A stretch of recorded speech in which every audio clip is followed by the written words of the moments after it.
Singapore, Hong Kong, चीन और Thailand समेत भारत और कई एशियाई देशों में कोरोना संक्रमण बढ़ने लगा है। लेकिन लोगों को अभी भी यही लग रहा है कि कोरोना फिर से वापस नहीं आएगा।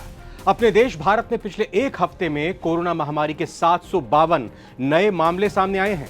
इसके साथ ही सोमवार तारीख 26 मई को जब ये वीडियो हम रिकॉर्ड कर रहे हैं, इस वक्त देश में कुल मरीजों की संख्या 1000 से भी ज्यादा हो गई है। तो देश में 1000 से ज्यादा एक्टिव केसेस होने के बाद ये हमारे और आपके लिए कितनी चिंता की बात है। इस वक्त किस राज्य में कितने एक्टिव केसेस हैं, भारत में इस बार कोरोना के कौन कौन से 2 नए वेरिएंट्स सामने आए हैं और ये कितने घातक हैं। क्या एक बार फिर से कोरोना वैक्सीन और बूस्टर डोज लगाने का वक्त आ गया है? कोरोना होते ही पहला लक्षण कौन सा आता है इस बार नजर? इन सभी सवालों का जवाब जानने की कोशिश करेंगे इस वीडियो में। नमस्कार, मैं रविंद्र सिंह आपके साथ नवभारत टाइम्स पर आप देख रहे हैं सारी दुनिया। विशेष तौर पर इस देश की अगर बात करें या भारत की बात करें तो केरल, महाराष्ट्र और दिल्ली ऐसे राज्य हैं जहां पिछले एक हफ्ते में सबसे ज्यादा नए मामले सामने आए हैं। वहीं सोमवार को केंद्रीय स्वास्थ्य मंत्रालय ने कोरोना को लेकर देश में मौजूदा स्थिति के आंकड़े जारी करते हुए बताया कि ज्यादातर मरीजों में हल्के लक्षण मिले हैं और मरीजों की घर पर ही देखभाल की जा रही है। कोरोना संक्रमितों के मामलों में केरल इस बार सबसे आगे चल रहा है। केरल में 335 नए मामले सामने आए हैं, जिसके साथ ही यहां टोटल सक्रिय मामले 430 पहुंच गए हैं। स्वास्थ्य मंत्रालय ने जांच तेज करने के निर्देश दिए हैं। महाराष्ट्र में कोरोना के 209 सक्रिय मामले सामने आए हैं। अकेले ठाणे में 8 नए केस और 1 मौत की पुष्टि हुई है। स्थानीय नगर निगम के अनुसार ठाणे में कुल 18 सक्रिय कोविड-19 मरीज हैं, जिनमें से केवल 1 का अस्पताल में इलाज चल रहा है, जबकि बाकी अपने ही घर पर आइसोलेशन में हैं। वहीं देश की राजधानी दिल्ली वालों को भी सावधान होने की जरूरत है, क्योंकि यहां भी 104 सक्रिय मामले सामने आ चुके हैं। यहां एक हफ्ते में 99 लोगों को संक्रमण हुआ है। राज्य सरकार ने सभी अस्पतालों को अलर्ट कर दिया है। अस्पतालों को कहा गया है कि बेड, ऑक्सीजन, दवाइयां और वैक्सीन की व्यवस्था दुरुस्त रखें। करीब 3 साल बाद पहली बार दिल्ली में कोरोना के केस सामने आए हैं। गुजरात में 83 मामले दर्ज किए गए हैं, कर्नाटक में 47 मामले, उत्तर प्रदेश में 15 मामले और पश्चिम बंगाल में 12 मामले अब तक कोरोना पॉजिटिव मरीजों के दर्ज किए गए हैं। कर्नाटक की राजधानी बेंगलुरु में एक 84 साल के बुजुर्ग की मौत हो गई है, जो पहले से ही कई गंभीर बीमारियों से घिरे थे। रिपोर्ट के अनुसार उनके शरीर के कई अंगों ने काम करना बंद कर दिया था। बाद में उनकी कोविड-19 जांच रिपोर्ट पॉजिटिव पाई गई। कर्नाटक में ही एक 9 महीने का बच्चा भी कोरोना पॉजिटिव पाया गया है, जो फिलहाल अस्पताल में भर्ती है। हालांकि बच्चा स्थिर है, स्टेबल है और डॉक्टरों की निगरानी में है। उत्तर प्रदेश के नोएडा में 55 साल की महिला पॉजिटिव पाई गई हैं और उन्हें होम क्वारंटीन किया गया है। गाजियाबाद में भी 4 लोग संक्रमित मिले हैं। 23 मई को जारी एक आधिकारिक बयान के अनुसार हरियाणा में कोविड-19 के 4 सक्रिय मामले दर्ज किए गए, जिनमें गुरुग्राम और फरीदाबाद में 2-2 केसेस की पुष्टि हुई है। उत्तराखंड के ऋषिकेश एम्स में 3 नए केस मिले हैं, जिनमें एक मरीज कुछ समय पहले गुजरात यात्रा पर गया था। तेलंगाना के हैदराबाद में एक डॉक्टर संक्रमित पाए गए हैं, जो अब ठीक हो चुके हैं। आंध्र प्रदेश में भी 4 नए केस मिले हैं। बिहार में भी कोविड-19 का पहला मामला सामने आ चुका है। समाचार एजेंसी के मुताबिक ताजा मामले में बिहार में सोमवार को कोविड-19 का पहला केस दर्ज किया गया। पटना के 31 साल के एक व्यक्ति में कोरोना संक्रमण की पुष्टि हुई है। निजी अस्पताल में इलाज करा रहे इस मरीज ने हाल ही में राज्य से बाहर की कोई यात्रा नहीं की है। पश्चिम बंगाल में 4 और लोगों में कोविड-19 संक्रमण की पुष्टि की जानकारी मिल रही है। इसके बाद अब राज्य में पश्चिम बंगाल में सक्रिय मामलों की संख्या 11 हो गई है। सरकारी और निजी अस्पतालों में भर्ती मरीजों को सांस संबंधी समस्याओं का सामना करना पड़ रहा है। खास बात यह कि ज्यादातर मामले कोलकाता और उसके आसपास के इलाकों में ही सामने आए हैं। कोरोना मामलों में हल्की बढ़ोतरी को देखते हुए कर्नाटक और दिल्ली समेत कई राज्यों ने एडवाइजरी जारी की है। हालांकि हेल्थ एक्सपर्ट्स का कहना है कि घबराने की फिलहाल जरूरत नहीं है, क्योंकि संक्रमण की दर अभी बहुत ज्यादा नहीं है और ज्यादा मामले जो सामने आ रहे हैं वो मामूली हैं। स्वास्थ्य मंत्रालय की माने तो इस बार के ज्यादातर मामले हल्के हैं और घर पर ही इलाज हो रहा है। हालांकि राज्य सरकारें और केंद्र दोनों ही स्थिति पर नियंत्रण रखे हुए हैं, ताकि हालात काबू से बाहर ना जाएं। कोरोना की दोबारा वापसी में देश में 2 नए वेरिएंट्स NB.1.8.1 और LF.7 के मामले सामने आए हैं। यह जानकारी केंद्र सरकार की agency Indian SARS-CoV-2 genomics consortium यानी INSACOG के ताजा आंकड़ों के हिसाब से मिली है।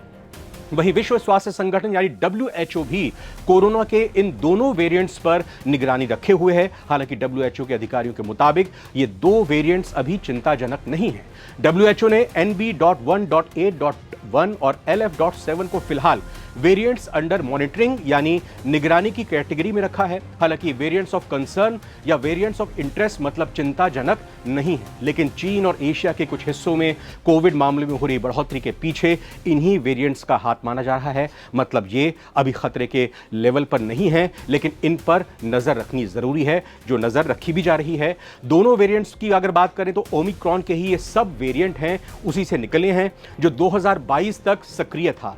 लेकिन अभी तक इस बात का कोई सबूत नहीं है कि ये पिछले ओमिक्रॉन स्ट्रेन की तुलना में ज्यादा गंभीर बीमारी या ज्यादा मृत्यु दर का कारण बनते हैं। NB.1.8.1 और LF.7 से संक्रमित मरीजों में लक्षण हल्के ही देखे गए हैं, जो सामान्य सर्दी या हल्के फ्लू के समान होते हैं। तो ये थी देश में कोरोना मरीजों से जुड़ी ताजा स्थिति की अपडेट। लेकिन भले ही कोरोना का असर पहली दो महामारी जैसा ना हो, लेकिन अगर कोरोना हो गया तो ये शरीर को अंदर से नुकसान तो बहुत करेगा, इसलिए इसे हल्के में लेने की भूल ना करें। सबसे पहले ये जान लेते हैं कि कोरोना से बचाव ही इसका पहला उपाय है, और अगर कोरोना हो जाए तो कौन से वो लक्षण पहले दिखाई देते हैं। साथ ही क्या बूस्टर वैक्सीन वाले कोरोना से बच सकते हैं। इन सारे सवालों का जवाब अब आपको देते हैं। सवाल अब ये आता है कि क्या जो आपने पहले कोरोना से बचने के लिए कोवैक्सीन, कोविशील्ड, स्पुतनिक, तमाम तरह के कोरोना से बचने के लिए इंजेक्शंस या उसकी बूस्टर डोज लगवाई हुई है, तो वो अभी भी कारगर है क्या? तो कहा यह जा रहा है कि वायरस के खिलाफ कोविड वैक्सीन अब भी लोगों को सुरक्षा कवच प्रदान कर रहा है, लेकिन इसकी टाइमिंग भी महत्वपूर्ण हो जाती है। कोविड वैक्सीन लगवाने वाले इन दोनों वेरिएंट से संक्रमित होने के बावजूद गंभीर बीमारी का सामना करने से बच सकते हैं। इसलिए अगर आपने अब तक वैक्सीनेशन नहीं कराया है तो तुरंत करा लें। इस बीच चर्चा होने लगी है कि क्या कोरोना के बढ़ते प्रकोप के बीच एक बार फिर से वैक्सीन लगाई जाएगी। क्या फिर से कोरोना वैक्सीन के बूस्टर डोज की जरूरत है? तो कोविड-19 के बढ़ते प्रकोप के बीच एक्सपर्ट्स का कहना है कि अभी कोरोना के बूस्टर वैक्सीन की जरूरत नहीं है, और ना ही आने वाले समय में इसकी कोई संभावना दिखाई दे रही है। इसके पीछे तर्क दिया जा रहा है कि कोरोना अब नया वायरस नहीं रहा, और भारत की पूरी आबादी किसी न किसी तरह से कोरोना वायरस के संपर्क में आ चुकी है। अब तक ज्यादातर वयस्कों को, यानी जो एडल्ट्स हैं, उन्हें पहले ही वैक्सीन की 2 या 2 से ज्यादा डोज दी जा चुकी है। ऐसे में अभी बूस्टर डोज की जरूरत नहीं है। डॉक्टर्स के मुताबिक कोरोना के ज्यादातर मामले JN.1 के सामने आए हैं, जो नया नहीं है। पहले भी इस वेरिएंट के मामले सामने आ चुके हैं, जैसा हमने आपको बताया भी कि ये पहले के ही वेरिएंट ओमिक्रॉन का ही सब वेरिएंट है। एक्सपर्ट्स का एक भी कहना है कि अब हर कुछ महीनों में मामूली संक्रमणों की लहरें आती रहेंगी और लोग अपने आप ठीक हो जाएंगे, दवाई लेकर ठीक हो सकते हैं डॉक्टरों को दिखाने के बाद। लेकिन फिलहाल ये चिंता का विषय नहीं है। अब सवाल ये कि आखिर कैसे पहचाने कि आपको कोरोना हो गया है। खांसी, आमतौर पर सूखी खांसी और शरीर में खुजली जैसी शिकायत हो तो जांच कराएं। बुखार हो हल्का या थोड़े समय के लिए, जांच करानी चाहिए। गले में खराश या संक्रमण के कारण गले में जलन महसूस करें तो उसका ध्यान देना जरूरी है।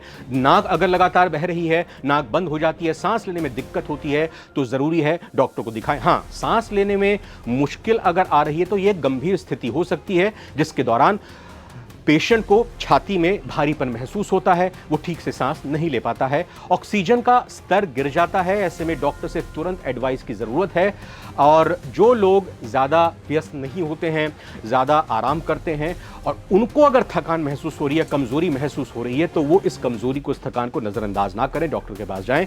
सिर दर्द होता है, शरीर की मांसपेशियों में खिंचाव होता है, दर्द होता है, जोड़ों में दर्द होता है, जांच करानी ज़रूरी है। पेट दर्द होता है, दस्त की शिकायत है, पेट खराब हो जाता है, तो ऐसी स्थिति में भी सावधानी बरतनी जरूरी है। हालांकि कोरोना के बढ़ते मामलों को देखते हुए अलग अलग राज्यों में लोगों को बचने की सलाह दी गई है और एडवाइजरी भी जारी की गई है। इस एडवाइजरी के तहत भीड़ भाड़ वाली जगहों पर जाते समय ज्यादा सतर्क रहने और मास्क पहनने की सलाह दी गई है। वैसे मास्क पहनना अनिवार्य नहीं है, लेकिन सावधानी ही बचाव कही जाती है। महत्वपूर्ण बात यह भी है कि अब तक कोविड-19 के जो भी मामले सामने आए हैं, उनमें से किसी में भी गंभीर लक्षण नहीं दिखे हैं, केवल हल्के लक्षण ही पाए गए हैं। इसलिए घबराने की कोई जरूरत नहीं है। लेकिन घर के बुजुर्गों, नवजात और छोटे बच्चों के अलावा गर्भवती महिलाओं को विशेष एहतियात बरतनी चाहिए। और जहां तक रही बात लॉकडाउन की, तो फिलहाल इससे भी घबराने या डरने की जरूरत नहीं है, क्योंकि अभी ऐसी स्थिति नहीं आई है और उम्मीद करनी चाहिए कि आएगी भी नहीं। जिसके चलते लॉकडाउन जैसी कोई नौबत आए। ये वीडियो कैसी लगी जरूर बताइएगा। फिलहाल सारी दुनिया के इस एपिसोड में इतना ही। नमस्कार।